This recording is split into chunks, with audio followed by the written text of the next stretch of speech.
I got a call being like, hey, we have a character for you. You're going to be on American Horror Story? And I was like, oh, yeah, absolutely. Like, I would love to be on American Horror Story. They didn't I know, they didn't describe the character at all. I had no idea what I was playing. I had a friend who worked in the effects house that was making everything, who called me and described the addiction demon to me. And I assumed he was joking. First, coming up, he is an actor whose credits include Teen Wolf, Annabelle Comes Home, Vampire the Masquerade, L.A. by Night, and was recently seen in the latest adaptation of Stephen King's Salem's Lot as Barlow himself. Today, he joins us to discuss the roles of the Mattress Man and the addiction demon in American Horror Story Hotel. Please welcome Alexander Ward. Hello. And next, she is a writer and actress whose works include 1BR, Good Girls, and Murder Hotel. Today, she joins us to discuss the American Horror Story roles of Rabid, Ruth in Drive-In, Samantha Crowe in American Horror Story Apocalypse, and of course, Pepper in Asylum and Freak Show. Please welcome Naomi Grossman! Hello, everyone. At least we outnumber the audience. That's true. I have done this as small as everything else. So, how y'all doing today? Great. All right, good. How's the weekend been? Lovely. Everyone's been very nice. It's been lovely to meet people. Do we really need these microphones? I feel like we should all just sit around in a circle. Well, we want to get it through the signal and all that stuff. So for the benefit of the people on the internet. Got it. So all that fun stuff. So figure this way too. I mean, you've both been a part of the American Horror Story franchise, not necessarily at the same time. So what I would love to do is just. Although people thought I was him. I'm not kidding. I believe it. When the, creature came out of the mattress, they were like, oh, was that you? And I was like, no. We do have similar profiles. I was going to say, we're so clearly the same. Well, let's do this. How did each of you get involved with this? And if we're going chronologically, Naomi, we would start with you. How did I get involved with the franchise? Yeah. What was that first casting like, and the development? And when did they tell you, we only come in and read for a role, and it's going to be this. So, you okay with shaving your head? It didn't quite go like that. They never really told me what it was, actually. And mostly because, Hollywood is very secretive. And so, if they told all the agents and managers and actors out there what this was, jig is up. And, now all of a sudden, all of American Horror Story secrets are out there. The breakdown for the role, which is basically what they put out on the internet to all the agents and managers and actors, was 4 to 5 feet tall. You wouldn't have gotten that. Absolutely not. Possibly malformed. I would have gotten that. Childlike actress. And so, anyway, I mean, the fact is I am 5 feet, just barely squeaked by. Not malformed, but, but I can play childlike. So, whatever. It was an audition like any other. I showed up. I talked to a dear friend of mine who watches a lot of television, who could get me all ready for the show, fill me in on the series, which of course didn't help at all because it was a whole new series at that point. Every season's different. In any case, I was to do a monologue of Jessica Lange's from season 1. And then they also had me, they gave me a ball and they asked me to get them to play with them. And of course, at the time, I was like, what is this? I mean, again, childlike, malformed, petite, and then you have me monologuing, and then you have me, improvising.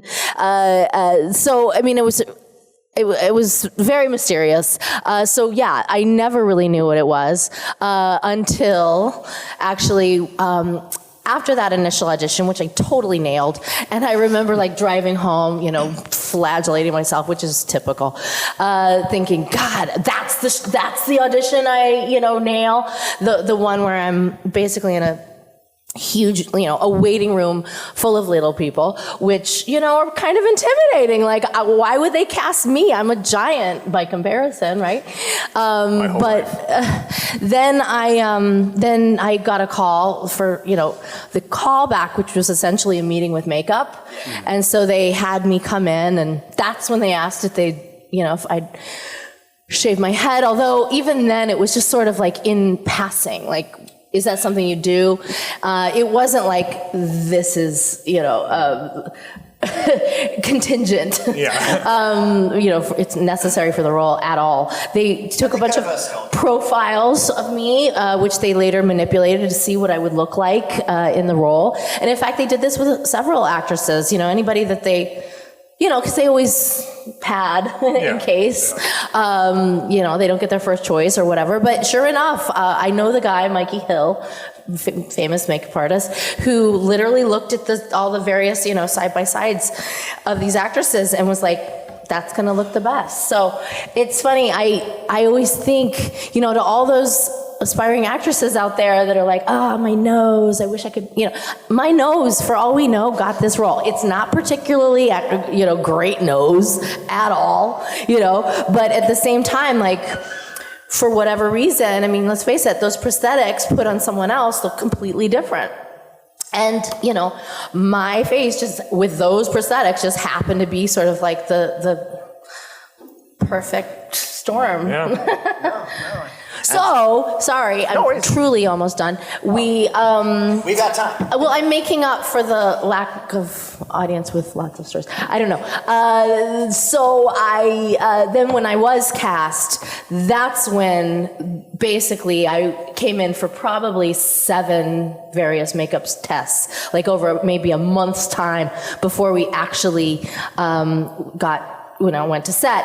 And that's when it was basically the makeup people that said, this is the role. You're gonna look like this, so you probably wanna act like that.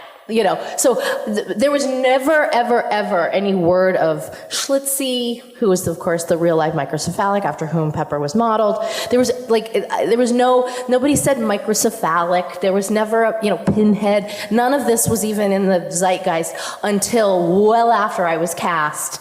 And, so in answer to your question, how did they tell you?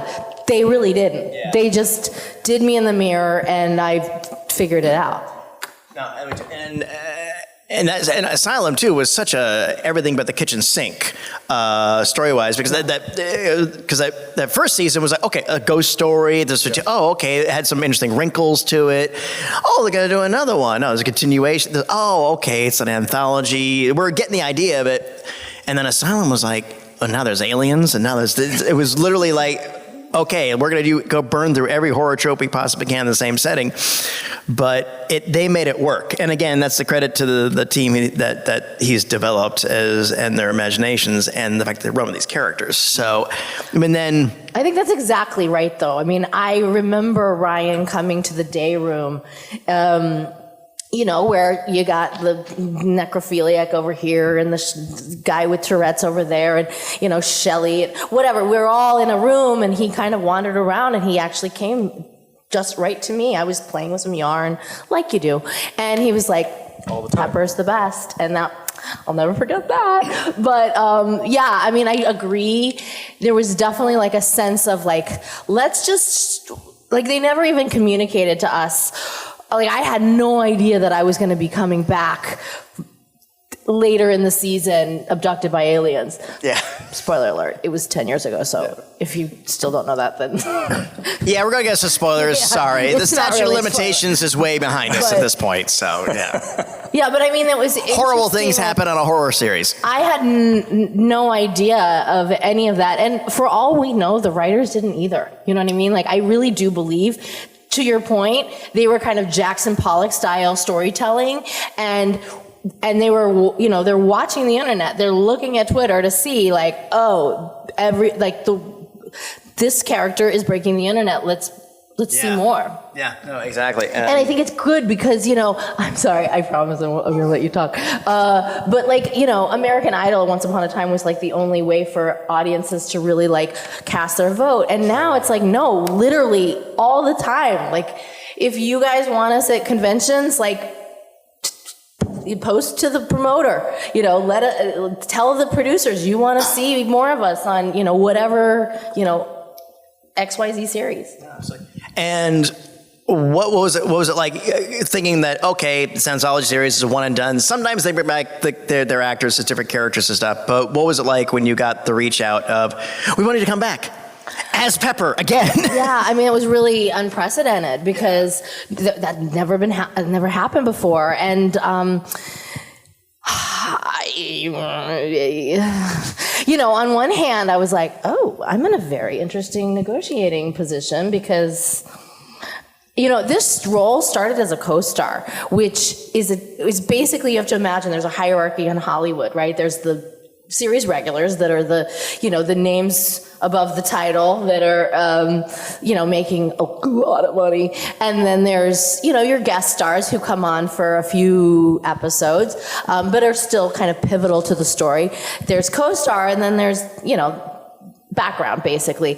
And that's how I started. I started just as like one grunt an episode, really, co-star, and then throughout the course of season 2, I was upgraded to guest star, and then I was guest star throughout for from then on. But it's that was a nice phone call to get. Absolutely. Chris, give us some other roles, but I wanted to do so. How did your entry into this come about as these interesting? I'm sure characters, right word, but we'll say entities. Yes. Well, I was just starting out. I think I was 25 when I did that, and I had only worked on one other show at the time, and I met the makeup artists at a trade show, modeling a makeup for them. I had been contacted by a company that does makeup, that does a lot of special effects makeup, and we're like, hey, these artists need a model for this trade show, and that's a lot of what I was doing at the time. And so I was like, yeah, I'll model, I'll come to the show, and it was in LA, and I went and sat for them, and they did a version of the freak show Gates as a character on me. So I had these lights coming off the top of my head, and I just modeled for Mike and Aaron, who were two of the main makeup artists for the show. Then, after that, I got a call being like, hey, we have a character for you. You're going to be on American Horror Story? And I was like, oh, yeah, absolutely. Like, I would love to be on American Horror Story. They didn't I know, they didn't describe the character at all. I had no idea what I was playing. I had a friend who worked in the effects house that was making everything, who called me and described the addiction demon to me. And I assumed he was joking. I didn't believe him because he's a friend of mine. I thought he was fucking. Had you seen the show? I had seen the first season. So I had not seen anything past that. I thought my friend was fucking with me. I come in to do the first test and talks with them, and they show me the Mattress Man. And I was like, oh, that makes sense. That's absolutely what I'm doing. Great. I filmed that Mattress Man just one afternoon. And then they're like, oh, you're coming back for the other guy too. And I was like, oh, I'm doing the other guy. My friend wasn't lying to me. So I come in and we do that whole makeup, and it was a pretty involved makeup. There was stuff everywhere, considering I was mostly naked. But it was a very interesting situation to be in that early in my career, of doing this very aggressive character that early. But everybody on set was wonderful, and working with Max Greenfield in that particular scene, we bonded very quickly. But there was no audition process. They just called me and they were like, hey, we have these characters we want you to do. So that's how I got in on that, which is unusual. I was going to say, that's my dream. Yeah, it's... I don't need a house in the hills. I don't need a star on the Walk of Fame. I just want to call. I just want to not audition. It's due to what I do, my particular skill set in being a lot of creatures and non-human things, generally speaking, at least at that time, I was getting calls from makeup artists I had already worked with because they were able to be like, oh, we have a guy for that already. And they would just kind of squeak me in around the thing. So that was nice.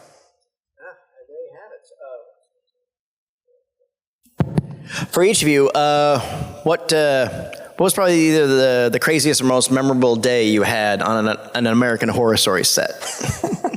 By all means. Probably the name game. Yeah. Especially because, I mean, first off, we were shooting the other parts of that episode, which of course was the, I'm like dressing down Dr. Arden. We were doing that maybe 12 hours earlier. So you have to imagine, like, I'm monologuing with a mouthful of teeth, not my own.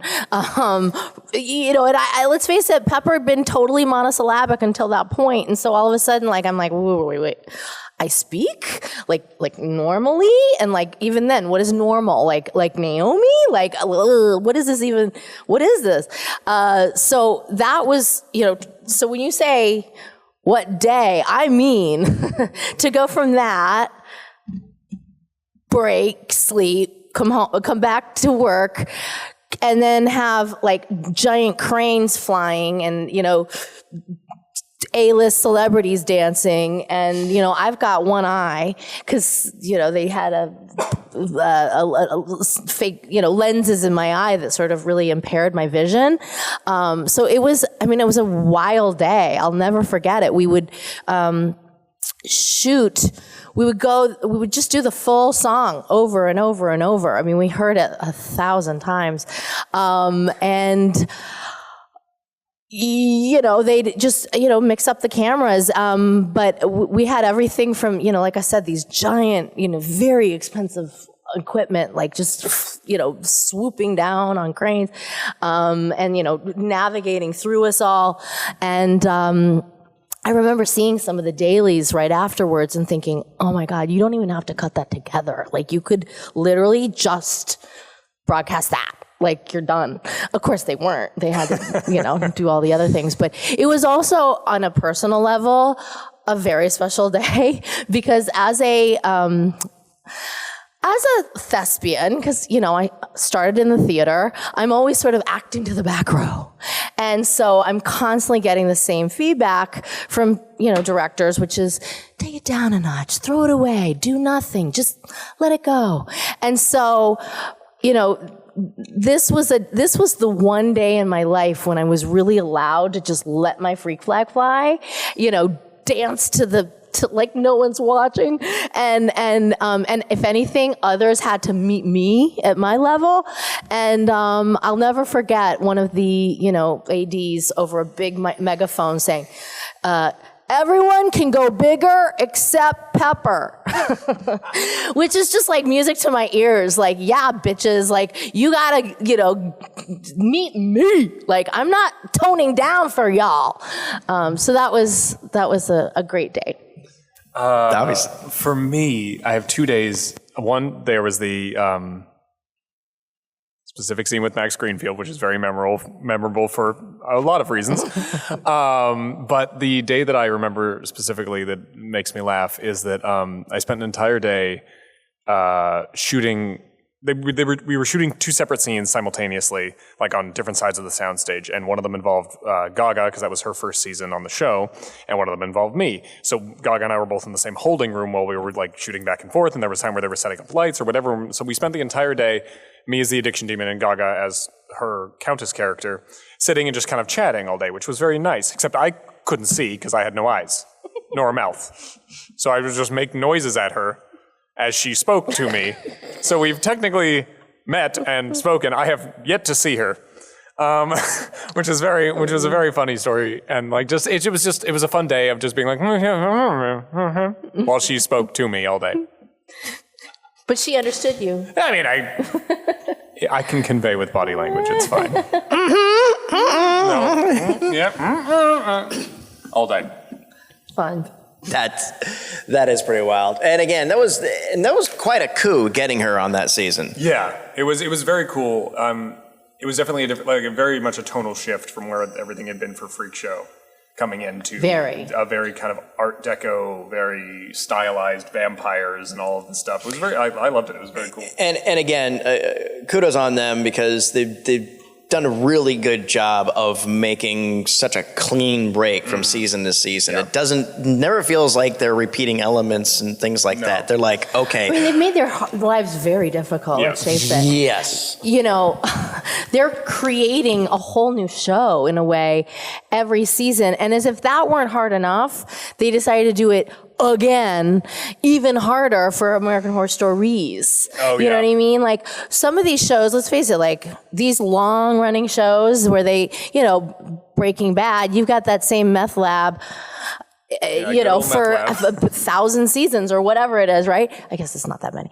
But you get the idea. Whereas like this, it's like, oh, start over, new world, you know, and then American Horror Stories, no, new world every episode. It's like, oh my God, what are you trying to do? And even though these worlds are largely finite, they really fill it with verisimilitude that it's like this is, even though it exists in the same universe, this is very, very much its own thing and its own built up. It's not just a case of, okay, here's a haunted house, but the ding is that this happened. The level of detail is incredible. My father's an architect, and he visited at one point to the Paramount lot, and he was, I mean, I took him around to see the asylum, and he was like, you know, knocking on banisters, like, because you know he's used to designing homes to be built forever, and this is like, oh, you're going to tear this down, you're going to go to this much detail, and who's going to see it? Oh, but they do. Like,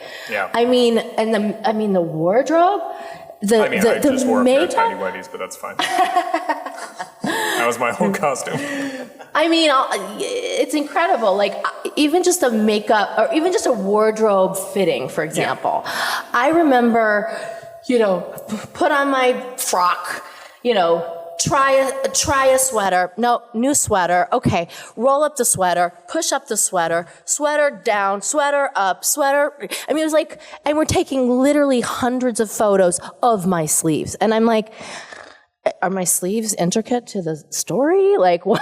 But that's the level of meticulousness. I mean, I remember watching actually Grace Gunner, who's of course Meryl Streep's daughter, in Freak Show.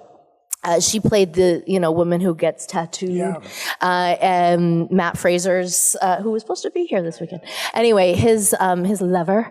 And she was, you know, emoting, and I remember, like, you know, we're all kind of looking at it, watching her work in Video Village. And after they called cut, Ryan was like, we need more wind. And of course, I'm like, wind? Like, who's watching the wind? Like, you know, I'm watching this woman, like, deserve an Emmy, and I mean, that's the eye he has. That's why when you watch Ryan Murphy shows, and they are so, like, it's just eye candy. It's because, like I said, he sees things that the natural eye doesn't. Like, he's even watching for, like, you know, wind blowing. It's amazing. I was a fan of Nip Tuck too, so that was I was going into it. I was just like, oh, this is the Nip Tuck showrunner. Oh, okay, so, right. Nip Tuck was great. And even though you guys weren't involved in this, I've said when I'm talking about comic book properties, I've said American Horror Story Coven is the best X-Men story we've ever seen in live action. Agreed. You know, absolutely is. Same idea. So, what's been the best thing to come out of American Horror Story for each of you? I mean, it changed my life. I have a new one-woman show that I've written since.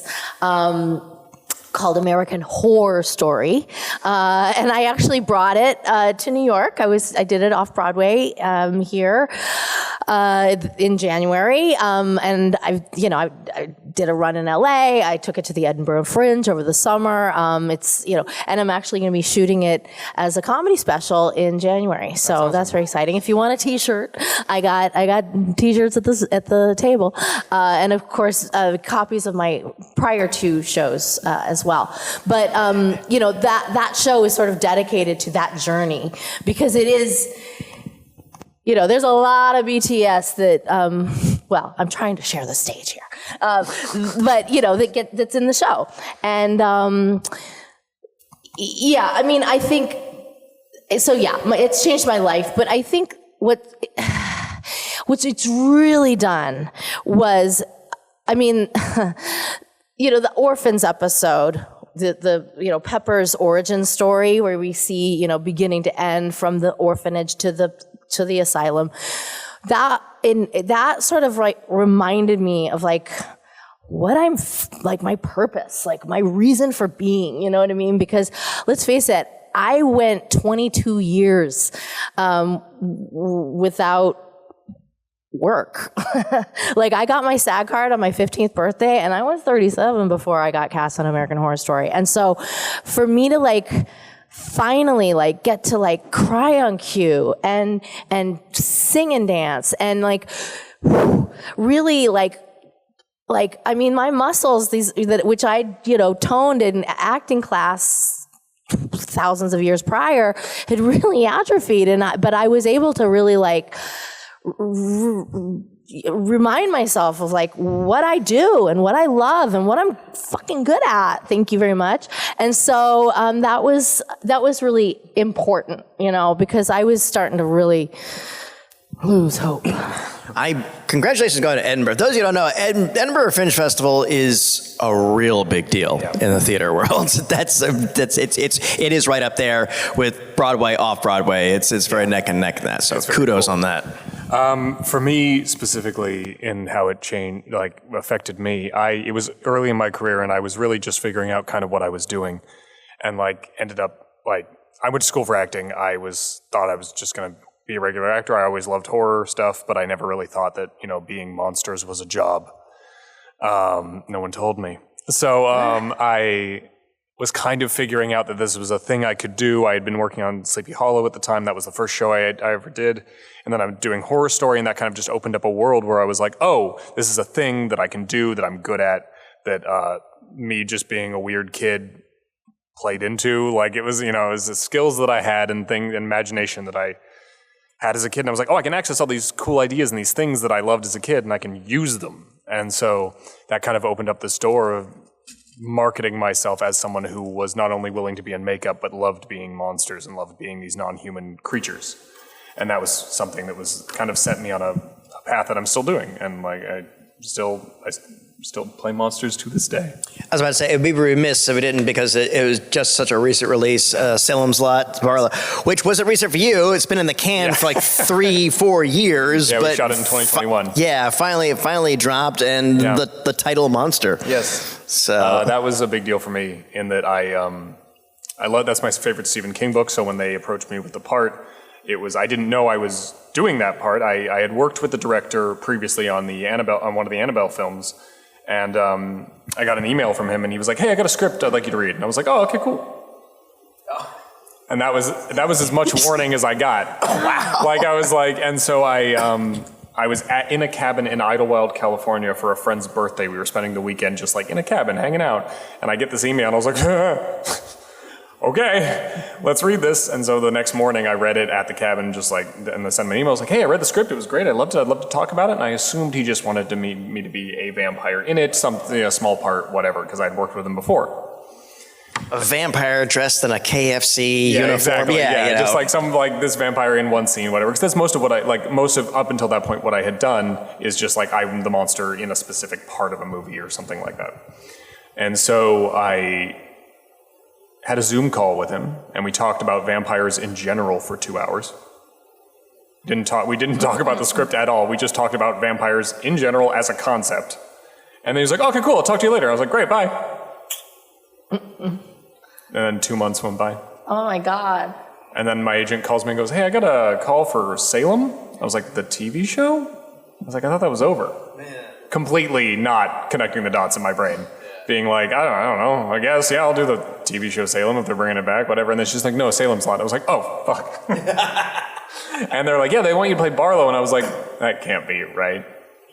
And yeah, they just called me. They're like, hey, you got it. You're going to be him. And I was like, oh, okay. And then I flew to, spent 3 months in Massachusetts shooting. And like, it was a wonderful time. Everybody on that movie was great. And it was just a very fond memory. And I will very much treasure that. But I'm very proud of it. And we look forward to hopefully a director's cut. Yes, I would love that. The 3-hour director's cut. Yes. That's missing all the things people are complaining about. That has all the things people are complaining about the initial release. Absolutely. Well, friends, thank you for indulging my capricious curiosity. I'm going to go out and take some audience questions. Let's go. And... anything.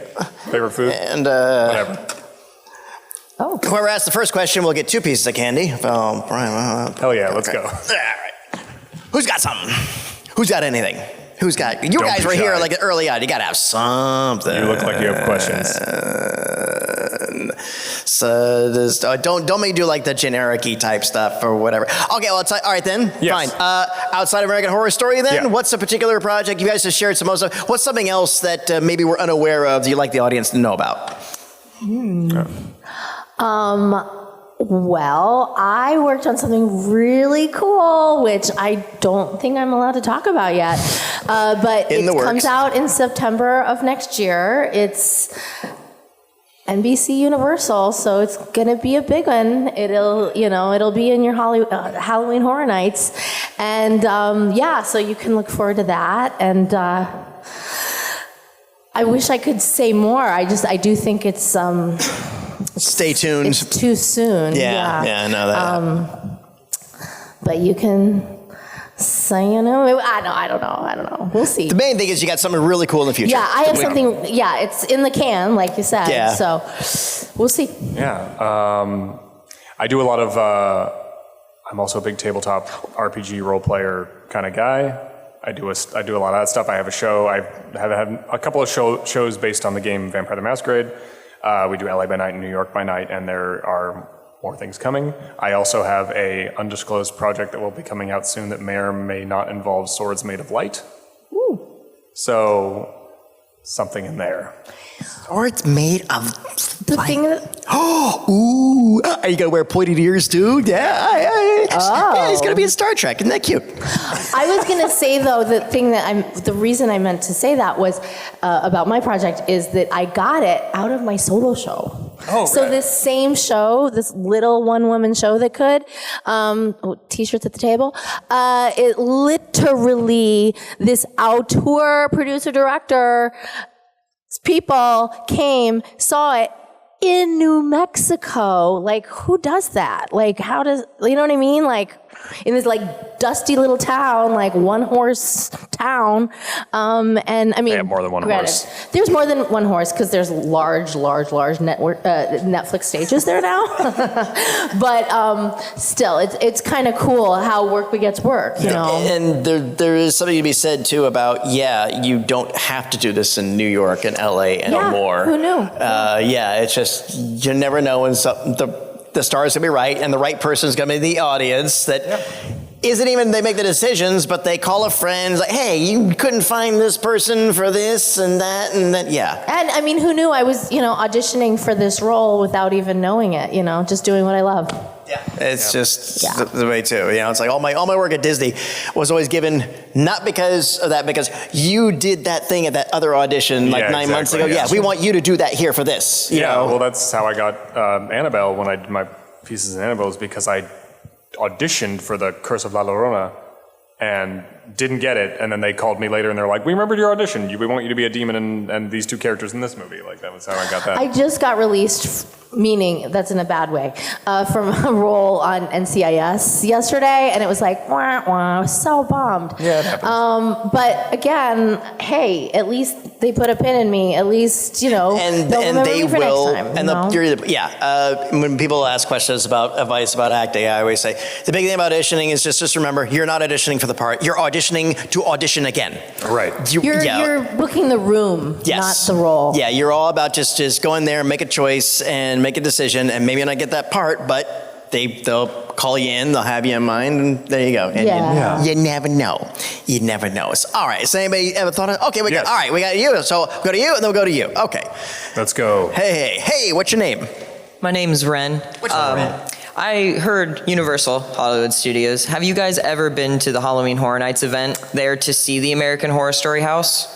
So, yes. It's actually in my solo show. Literally, like there's a I don't want to whole spoil house. anything Yeah. because I am hopeful that this show, I will shoot it in January.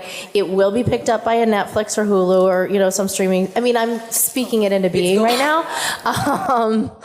Like the NBC and Universal movie is coming out September 2025. Actually, September 14th. Save the date. This other stuff, I'm manifesting it. But I'm also doing it, so I have no reason for it to not actually, be a thing. Anyway, there is a scene in the show where I go to Universal to Halloween Horror Nights. I may have dropped a little acid before I went in, like you do, and had kind of a moment with my Pepper character, because wouldn't you? You're on acid. You're face to face with your, animatronic self. It was transformative. It was, really, really cool. I also checked out when they did the hotel maze. I started in haunted houses when I was a kid. That's where I kind of started doing this stuff. So I volunteered at my local haunted house when I was in 8th grade. Like, I love haunts, and I try and go to them whenever I can. I obviously don't work them anymore because I would destroy myself. But I do love them, so any chance I get to go and check these things out, especially if there's a character I've played involved, I love it. And I'm such a huge fan of haunts, so. I was a resident mad scientist from 97 to 2001 in Orlando for Halloween Horror Nights. All right, yeah. So yeah, I was the one. They had me from 97, and then they brought me back, and they said, "No, we want you were the same mad scientist guy." Like, really? Okay. And I was like, awesome. I wanted to be on Chainsaw Squad, but I was too small. Go figure, right? Yeah. So, all right, you had something. What's your name? Hi, I'm Josh. Hi, Josh. Hello. Hi. What are your favorite horror movies? I have them actually painted on my nails. I'll show you now, but please come to the table for really inspect. We've got Janet Leigh in Psycho, the twins in Shining, Tippi Hedren in The Birds, Midsommar, Schlitzie from Freaks. I had to give him, right? Freaks is great. I'm going to start over here. Lon Chaney actually my favorite of the Lon Chaney movies would be The Unknown. If you guys don't know Lon Chaney, he was like a 1930s silent film star, but like master monster. He did his own makeup. Like he's a real very cool guy. He trailblazed for what we were doing. Get Out. 1BR. My boyfriend produced this movie, so I had to give him the middle finger. But I'm actually in it. I have a very small role. They totally squandered me. And believe me, if there's going to be a sequel, and if so, they're going to have to pay a whole lot more for me. But it is a good movie. It was #1 on Netflix for a minute. I'm giving him a little plug. Then this is, Pan's Labyrinth, Doug Jones, our buddy. And then my absolute favorite movie of all time, which is now in theaters, The Substance. Oh, yeah. So, now don't get me wrong. I know you're probably like, where's Rosemary's Baby? What's with El Orfanato, which is a really great Spanish movie called The Orphanage. I only have so many digits. Whatchamacallit, Linda Blair. Hello. Exorcist. The Exorcist. Like I said, I wasn't going to do this on my toes, but I probably could have. The Exorcist is one of my favorite as well. I also am a big fan. The first horror movie I remember seeing as a kid that scared the shit out of me was Poltergeist. So that's got to be up there as movie that affected me a lot. But also The Witch, along with a movie called Tale of Two Sisters. And then there is let's see, now you put me on the spot. What have I got here? You don't have to have 13. I won't. But, I'm a huge fan of the movie 30 Days of Night. And I know that is a contentious thing and some people don't like it, but I think it's very cool. Anybody who thinks it's contentious about it, then I question their taste. It's also one of the best comic book Fun question. All right, you got one too? All right, we'll bring it home. Okay, what's your name? Let's go. I'm Caroline. Hello. My question is, so you guys are here right now mostly for American Horror Story. Yeah. But like you said, it was like 10 years ago. Yeah. Do you ever have to like rewatch it, or like, can you remember it enough to talk about it so much? Yeah, I'm sure there are things that happened day to day that I've forgotten in those 10 years, little things. But other than that, I remember pretty much everything. And especially like, it was pretty impactful being one of the first things I did. It is stuck in my memory. And most projects I work on, I am not someone who works enough that I've been like, oh, I forgot I did that movie. Well, I forgot I was in Unfriended Dark Web 2, but that's because no one told me I was in it.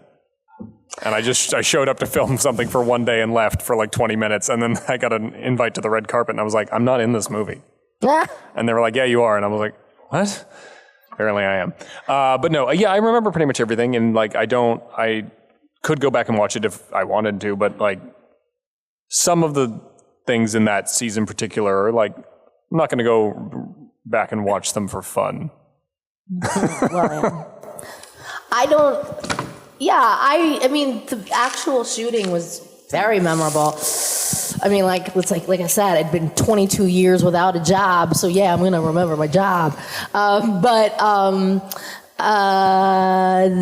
Well, and especially like I said, American Horror Story is my story of like whoring out all those 22 years, be it as the Red Bull girl or the nude model in art classes. I mean, you name it. That's really what that show's all about. Is that sort of Hollywood journey, like hustling. So yeah, I remember the season I was in. I'll be honest, I am biased to the ones I'm in. I did watch Hotel, enjoyed your work, but yeah, I mean, I'm that person who can go see a movie twice and like, I forget that I even saw it the first time.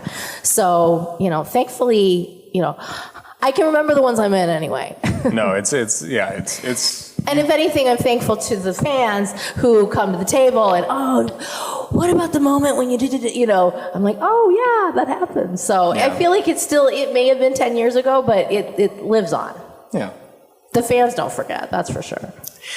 And I will not pretend to speak for them, but I know from my personal experience, I just can't stand looking at my old stuff. I wince, and I'm like, I should have done this, and why didn't I do that instead? And the director was a dummy, should have had me do something else. I'm in the unique position that looking back on it doesn't look like me, so I go, yeah, that's fine. Yeah, I was going to say, I can't even see myself in it. Yeah.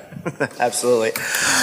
Fritz, we jump into this stuff. I'll tell you what, we thought this was going to be like a little 15-minute quick job. Yeah. We went the whole distance. Oh, you didn't know who you were talking to. No. We've done this before. I mean, all good.